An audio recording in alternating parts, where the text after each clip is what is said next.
Hello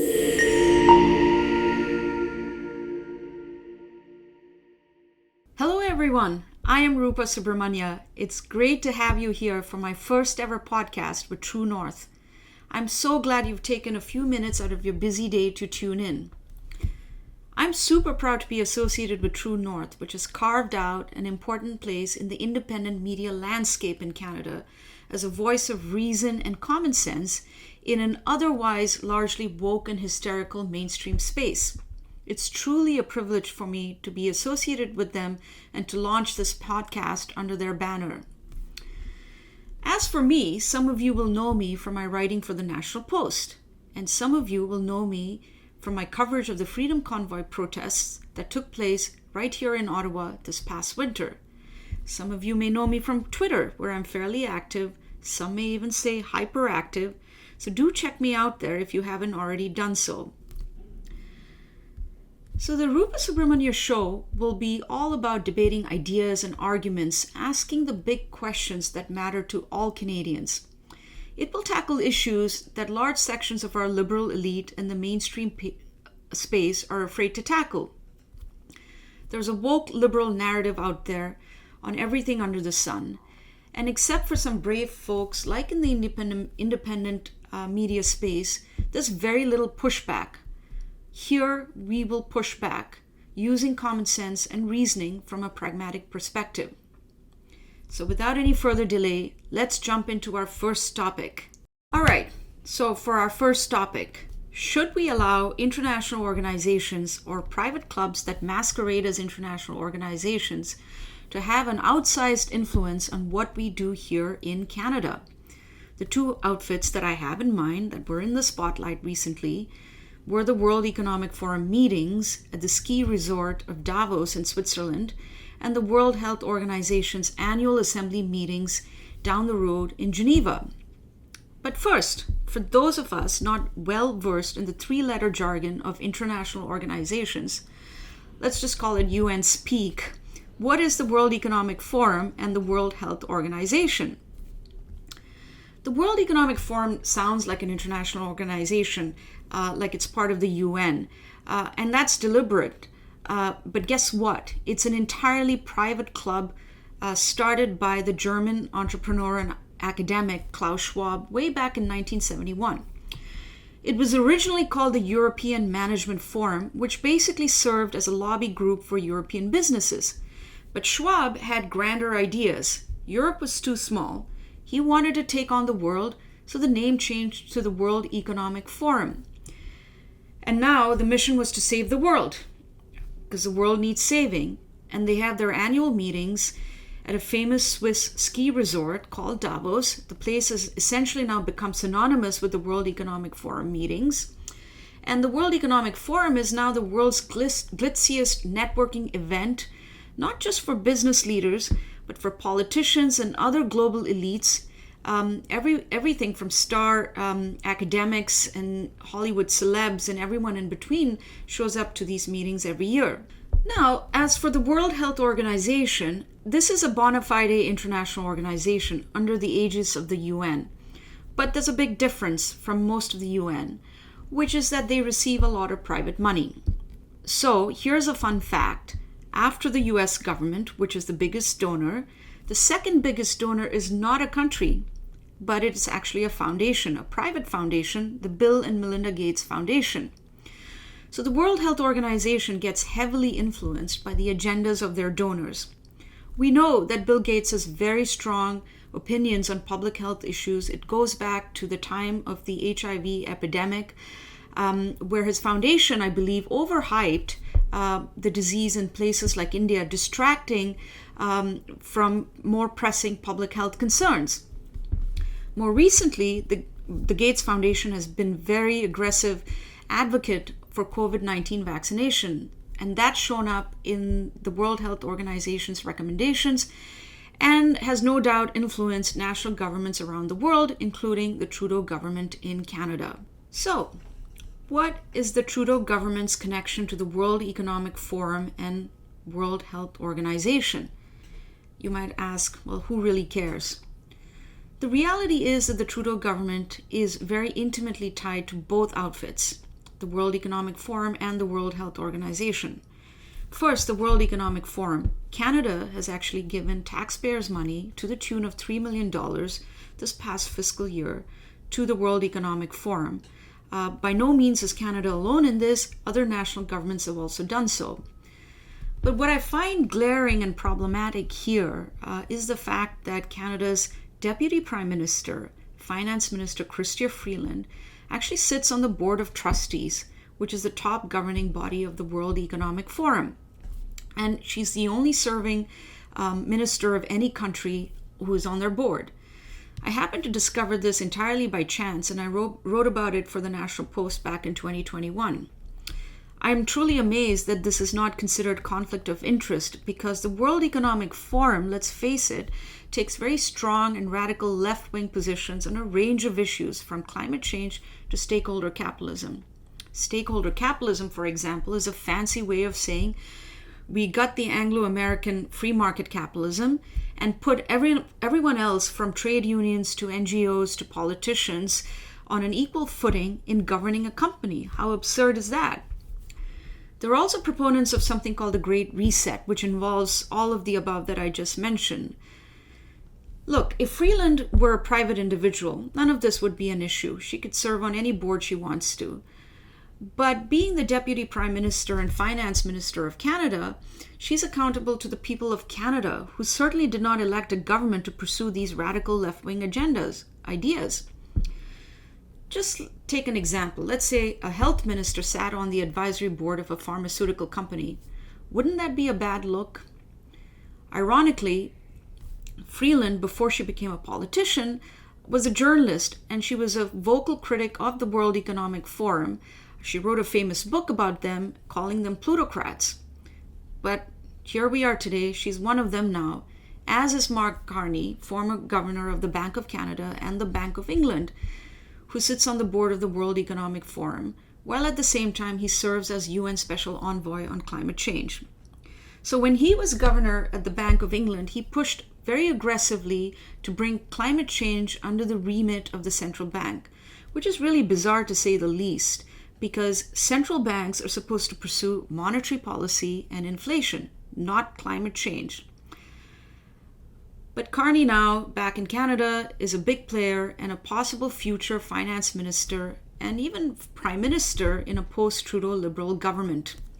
As for the World Health Organization, Canada is pretty much stuck to the script set by them in responding to the pandemic. We've had some of the most stringent and ridiculous rules of any country around the world, barring, of course, Australia and New Zealand. Well, almost everyone else is getting rid of their vaccine mandates in the vaccine passport system. The Trudeau government clings to them, even going against scientific consensus that vaccine mandates make no sense anymore. Even Bill Gates has said as much at the World Economic Forum meetings. A few days ago, the Conservatives brought in a motion in the House of Commons to do away with federal vaccine mandates. But of course, it was overwhelmingly defeated by the Liberal NDP alliance. Meanwhile, the World Health Organization is cooking up this global cohort, a treaty which would bind member countries to do the World Health Organization's bidding in a future pandemic. So now to talk about the World Economic Forum and the World Health Organization is none less than Jeffrey Tucker, who many of you will know. Jeffrey is founder and president of Brownstone Institute, an NGO focused on public health, economics, and freedom. He's a well-known critic of the World Health Organization and the World Economic Forum. He speaks widely on economics, technology, social philosophy, and culture. He is the author of several books, the most recent one being Liberty or Lockdown. It's a privilege to have him on my podcast. Jeff, welcome to the show. Oh, it's my pleasure to be here. Thanks so much for inviting me, and I'm glad you want to talk about this important subject. It is a very important subject, and I hopefully will cover a lot of ground today. So let me start with the World Economic Forum. Now, despite what the World Economic Forum says about itself, they claim to be an international organization. But we all know it's a private outfit for the rich and the powerful to network. Yet, it's given this outsized influence by governments, by big companies, and other global elites. And you have this guy, Klaus Schwab, a German academic and entrepreneur, I think you've described him as a Bond villain, or at least he'd be a great choice as a Bond villain. Yes. He's sitting on top of this mountain complex with grandiose ideas of changing the world, saving the world. And he says things like, we've penetrated governments around the world. The future is built by us, by a powerful community, as you hear in this room. I think he said that most recently at the World Economic Forum meetings last week. This guy has a radical left agenda of stakeholder capitalism, great reset, and I believe these are things that could potentially destroy the foundations of Anglo-American free market capitalism and individual liberty. How did we allow this to happen? How did we allow the World Economic Forum to have this outsized influence on how we govern our lives? We're more and more tending towards an oligarchic system where the ruling class and the upper classes tell everybody else what to do. They think they have more resources. They think they're smarter than us. And they think that they're all going to be more powerful if they get control of governments. And they've succeeded to a surprising extent in doing exactly this.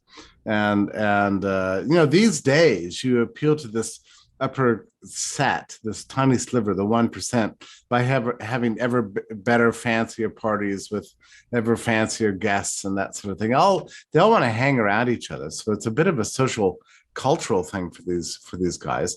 And then they all pretend to be enormously powerful.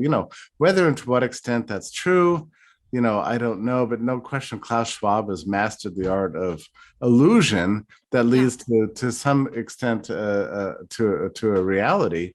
But it's a very dangerous vision they have for our lives, which, it's not really about our rights and freedoms. That's not the thing.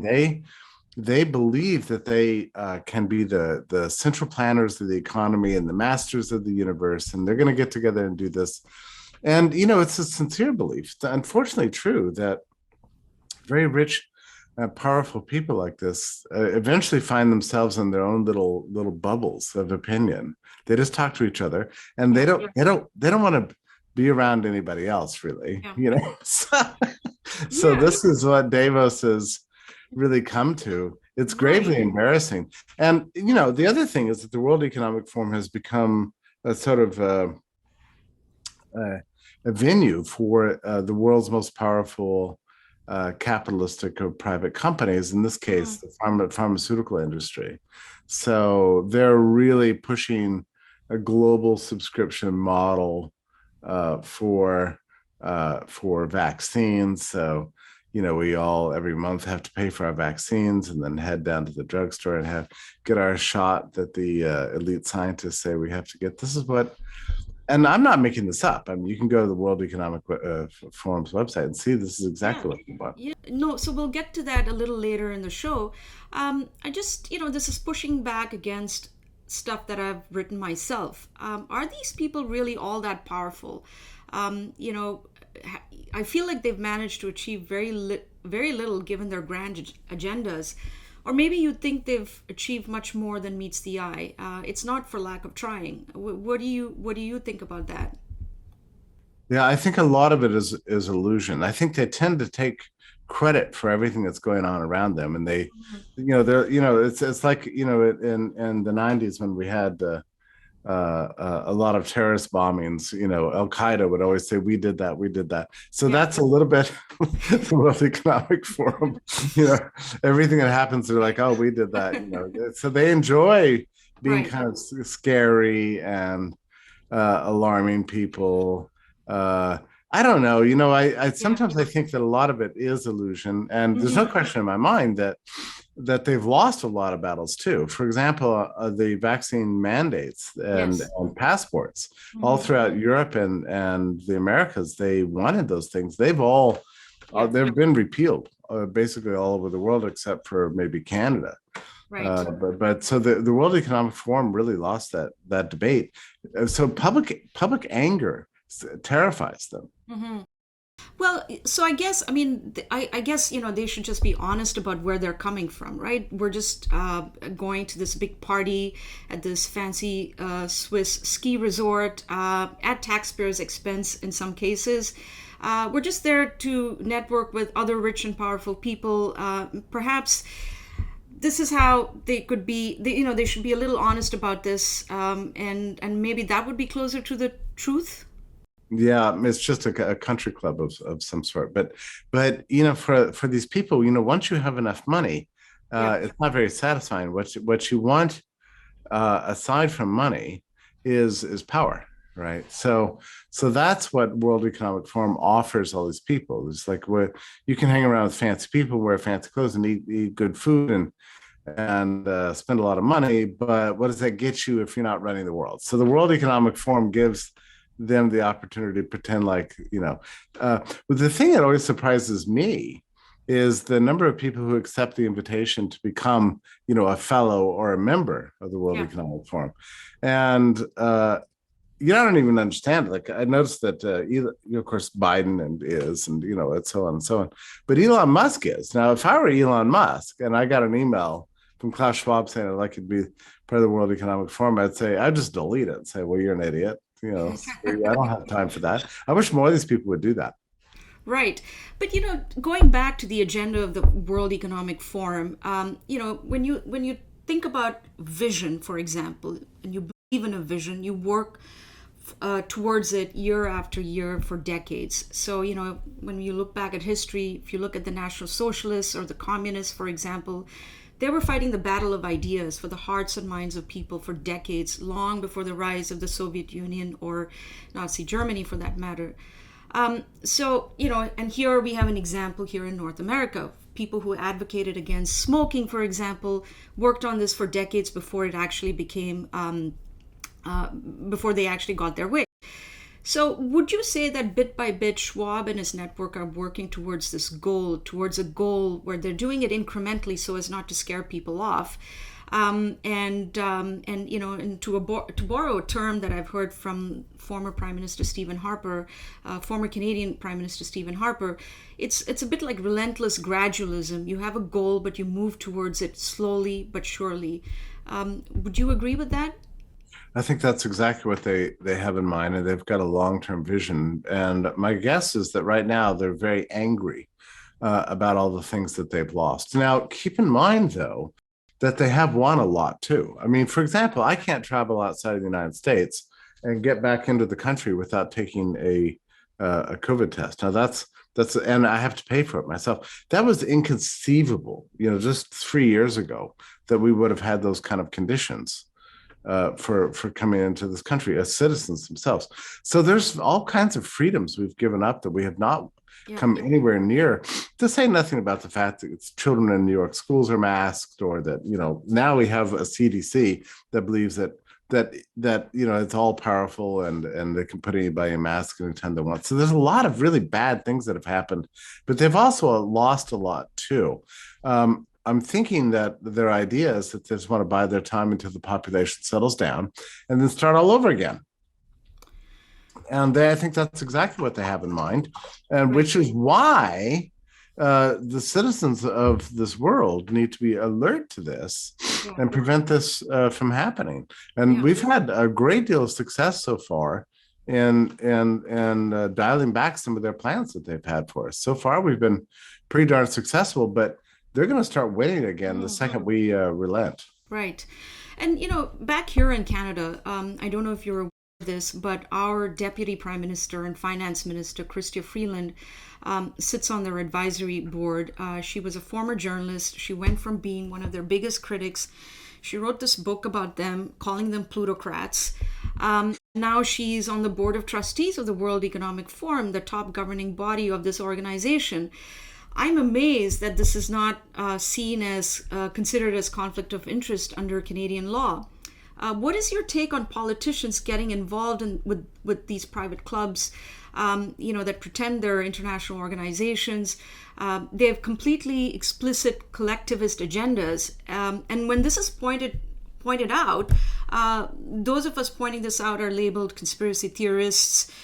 But, as you said, I mean, the agenda is right on their website. You just have to go to the World Economic Forum and you can see that they're saying exactly this. So what do you say about people who, consider themselves centrists and moderates when they call the rest of us conspiracy theorists for pointing out what is actually factual?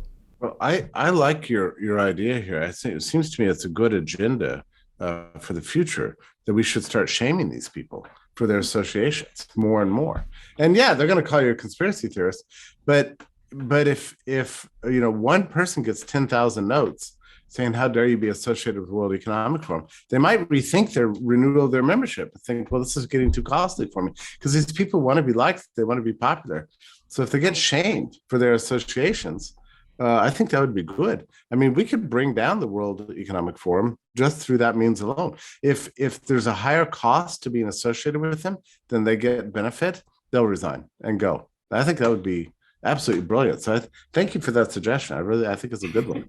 And Well, yeah, they will call you all kinds of names, yeah. but it's ridiculous. I mean, Brownstone is a reputable organization with a reputation to uphold because of all the high-level scientists with which we're associated. But we've been very aggressive on the World Economic Forum and the World Health Organization and all these topics.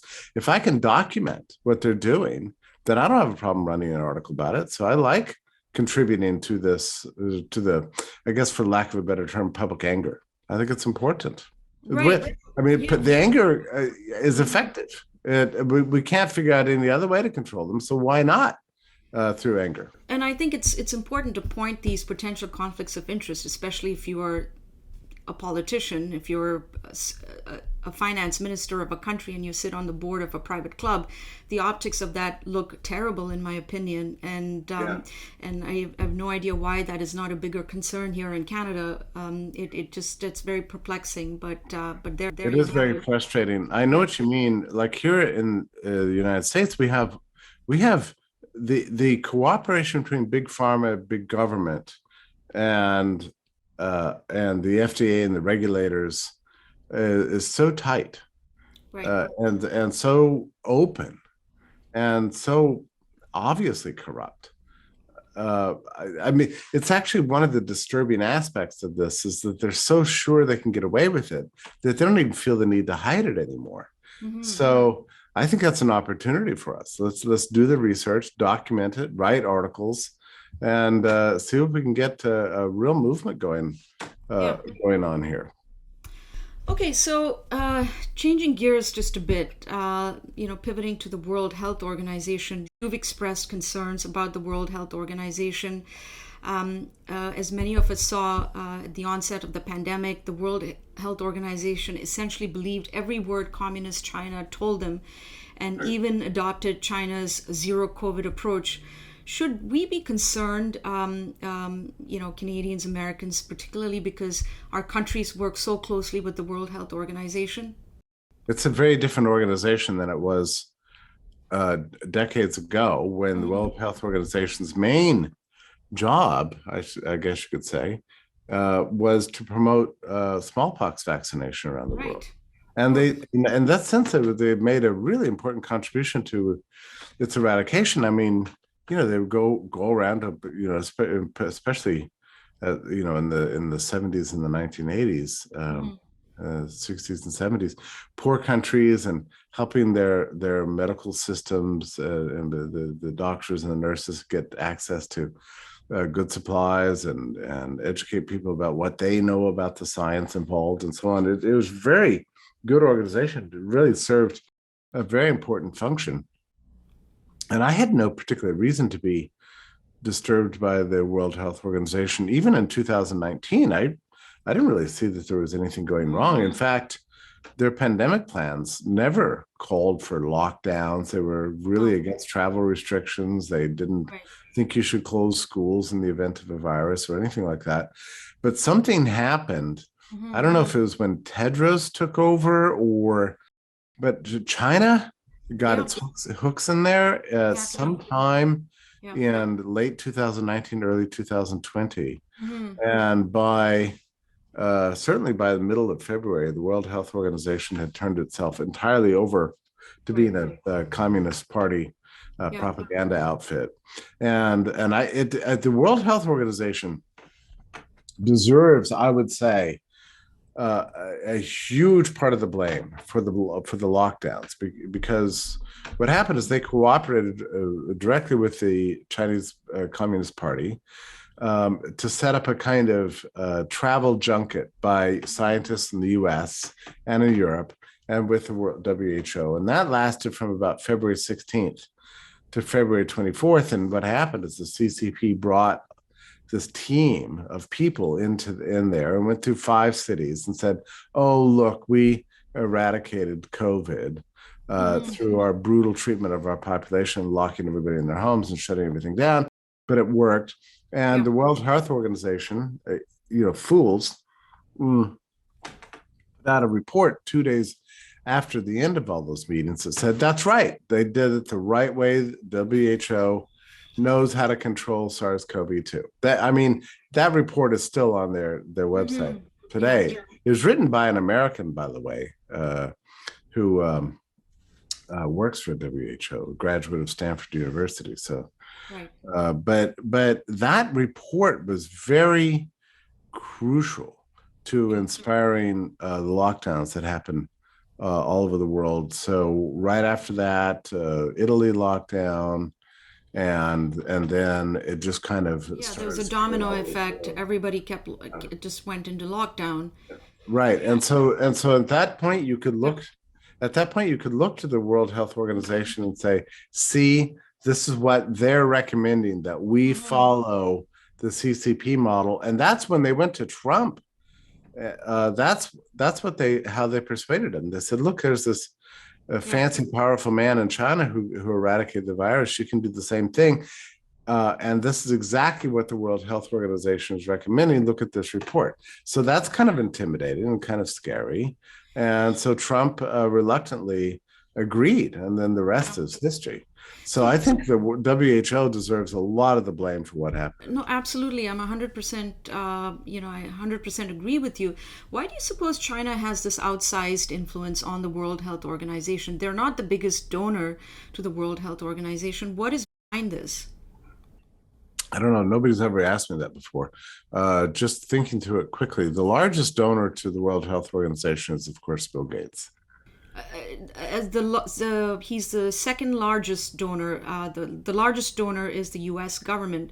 He's the second largest non-governmental donor. That's right. Well, the largest non-governmental donor is Bill Gates, right? Yeah. So, and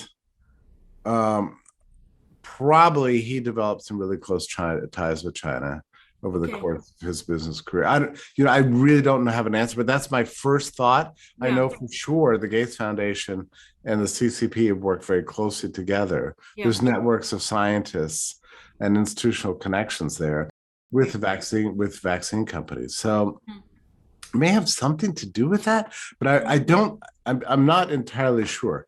The other thing that's interesting is that recently, there's been a fissure opened up between the World Health Organization and the CCP and Tedros. They've been arguing with each other back and forth because Tedros criticized the Shanghai lockdowns for going too far, something like that. Right. And then with all these amendments to the international health regulations proposed by the US, the CCP really objected to them. And that was a major reason why they were mostly withdrawn. So there seems to be the other thing is that the Chinese Communist Party blocked searches for Tedros's name. That was last month within China. Because Tedros was criticizing Shanghai. So there seems to be some differences of opinion have opened up. So there are some fissures that we're seeing. Yeah, I think so. But I mean, my own personal view is that the US and Canada, every country in the world should just pull out of the WHO until they get their act together again and start promoting public health instead of running these political rackets all over the world like has happened. Something corrupted that institution very, very deeply. Yeah. And I don't think, they deserve primary responsibility for massive collapse in public health. Yeah. And so many disasters over the last 2.5 years. There needs to be some sort of accounting. Until there is, I don't see how any Yeah.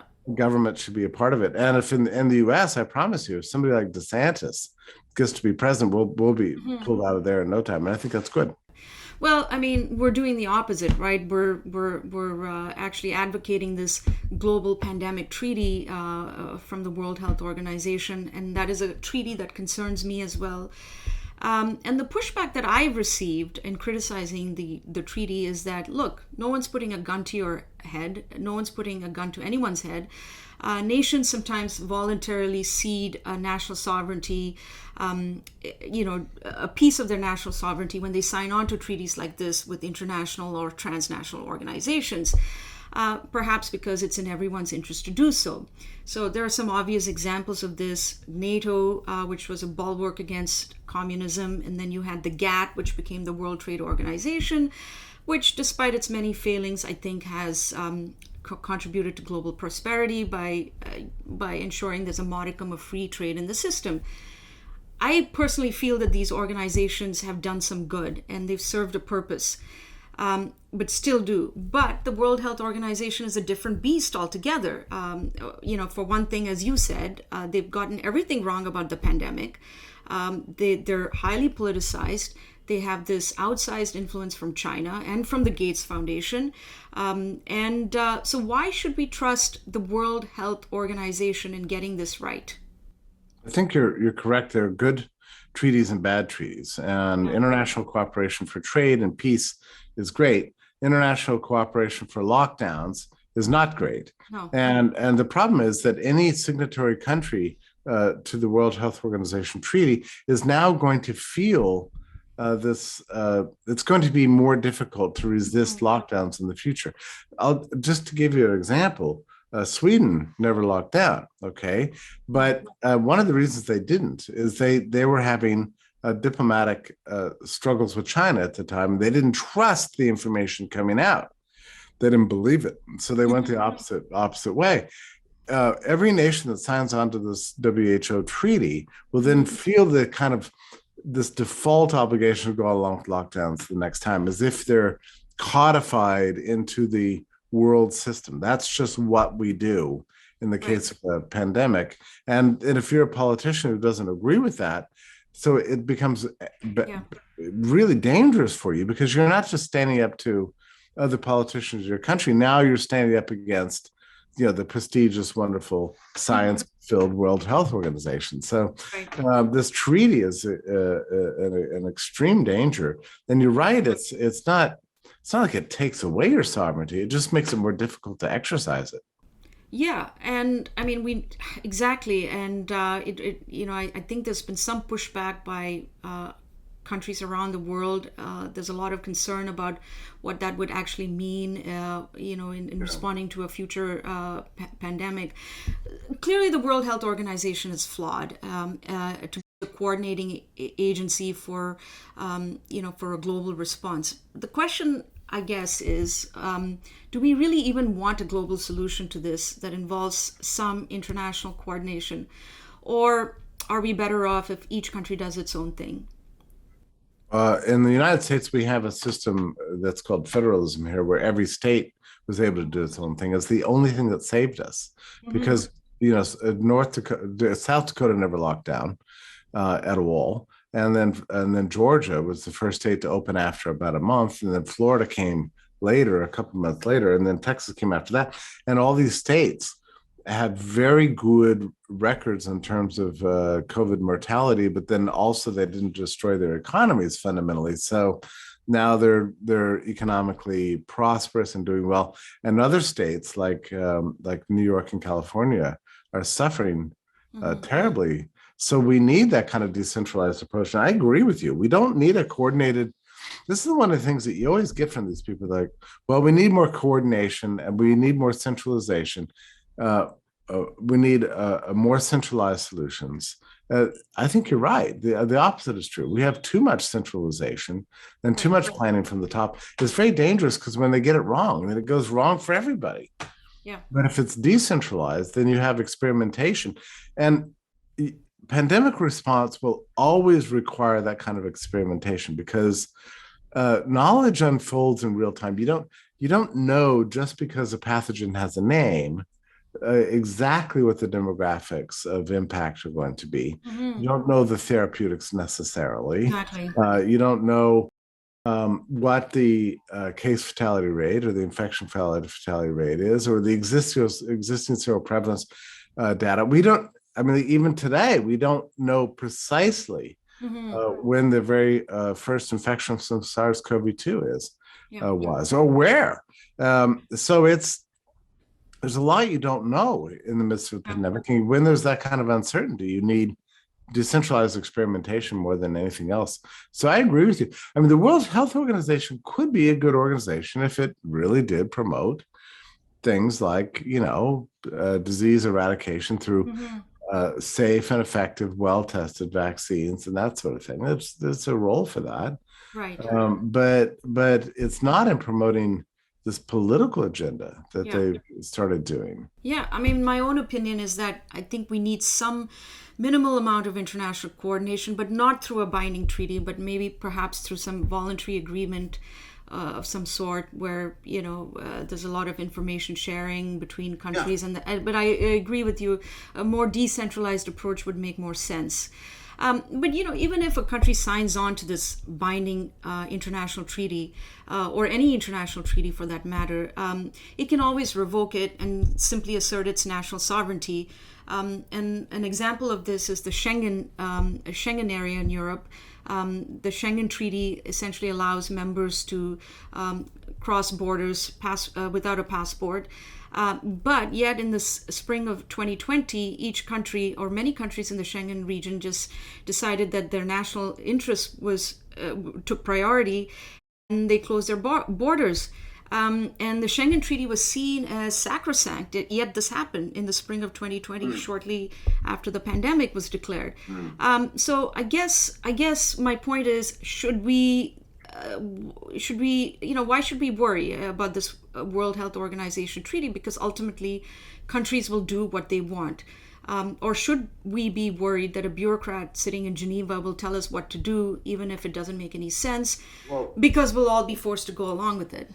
Well, the problem is that in those kind of disease panics, and you remember this, when everybody's terrified of the new pathogen, you've got enough to worry about dealing with that. You don't want to also have to, waste all your political capital arguing against something that's coming down from and the World Health Organization will be an organization to amplify the lockdown message. So they'll make their pronouncements. It's a pandemic. It's time to lock down. The New York Times will get involved, and the Toronto, so the media will jump on that and broadcast that to the world, and they'll try to intimidate the politicians. It just becomes more difficult for them to resist these commands from the top. You're right about information sharing. People should be encouraged to share information, and if that's all the treaty was about. I mean, one of the things that was terrible in China is that we were getting really good information in early January, and then by late January it was all shut down. Right, so they shut their scientists down. We were able to so if the treaty is about urging nation states to share information with each other in the interest of public health globally, that's worth doing. It's not a good treaty if it's urging one single policy response that we know it doesn't work. And here's the other thing that scandalizes me about this treaty is that they're still arguing for what they call a whole of society, whole of government approach to pandemics. Okay, that's code words for lockdowns. And so that's what the treaty is pushing. Despite all the carnage, all the disasters, the unworkability of anything, and we have all the science to show that the nations that locked down didn't do any better than those, not even China, right? Than those who stayed open, and China never got rid of SARS-CoV-2, contrary to what every expert has claimed for 2 years. We see it's popped up all over the place. It's in 30 cities already. And that's but so here you have the WHO. So why are they still pushing lockdowns after all this? And I think it has something to do with politics. They have this political agenda. I mean, lockdowns have been great for governments around the world to assert their power over individuals and over political communities. They just want more of it. Right. So final question, Jeff. I used to look at these organizations like the World Economic Forum and the World Health Organization, it's fairly innocuous. I wasn't really paying much attention to them. And then my thinking really changed after the pandemic, and I kept reading and reading, and I kept looking at what was happening around me, and something just wasn't adding up, and I started questioning these organizations more and more. Did that happen to you? When did your thinking about these organizations change, or did you always view them as, being these organizations that were, sort of plotting behind the back, in the background, and trying to change our lives and trying to just save the world? I'm trying to remember when Trump proposed that the U.S. pull out of the WHO. I don't remember when that was, but whenever that was, it might have been in 2020, but it might have been. It was shortly after the pandemic. Yeah. Well, so just to show you, we'll compare our level of naivety here. I was unaware at that time of the WHO role in pushing lockdowns. So I didn't really agree with Trump on this, because I think diplomacy is a good thing. There's no reason to attack these organizations. I think he knew something I didn't know. I've been scared about lockdowns for 15 years because I knew that these plans were in place, and I've been writing about this for 15 years. And even from January 2020, I was sounding the alarms that we could be locking down. I had no idea just how ferocious it would be, but I knew that there was a possibility. I just didn't. It took me a long time to figure out the role of the WHO. So I believed for a very long time, even though I was writing about this stuff daily, I believed it was all a mistake. It was just all kind of people had a bad idea in their heads. They thought they were going to suppress the virus.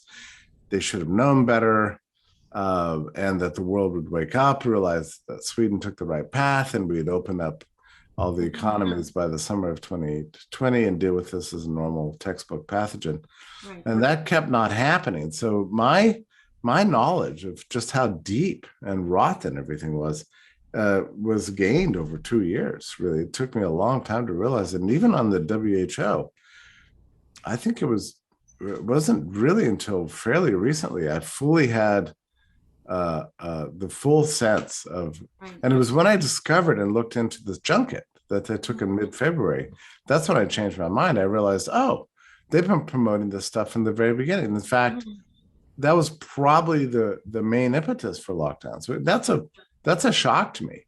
And given that, I think that's enough reason for the U.S. to pull, for any country to pull out. No, you're the organization that suggested this catastrophic pandemic response. For that reason, we don't want anything to do with you. That's a good enough reason alone. Yeah, I think they should be held to account. The fact that we're now pushing this pandemic treaty on the world suggests to me we're moving in the opposite direction. And, that's not a good place to be in. But Jeff, this was a great conversation. I'm afraid I have to leave it there, but I really appreciate you coming on my podcast, and I hope we can chat again sometime soon. I hope so too. And thank you for your wonderful work that you're doing on this. It's going to take all of us and as many voices as we can gather to think seriously about these questions and never give up hope. Our voices do matter in this great struggle. So thank you for having me. And please continue your work as well. And I look forward to chatting with you soon. Very good. All the best. Okay. Take care. Folks, in conclusion, the bottom line is that there's nothing wrong with participation in or support of international organizations or international cooperation for that matter, so long as it's in our nation's interests. Canadians pay taxes and elect our leaders to work in our interests, not in the interests of faceless, nameless, and unaccountable global bureaucrats sitting in Geneva, or global elite with an extreme radical left-wing agenda, for example on climate change, sitting in Davos. The attempt by global elites to subvert Canada's democracy is fully on and in plain view. This is not a conspiracy theory. Just check the World Economic Forum's website, and they're pretty explicit about their agenda and their goals. But we should decide if we want to buy into this agenda. I don't, but do let me know what you think, and I hope to see you next time.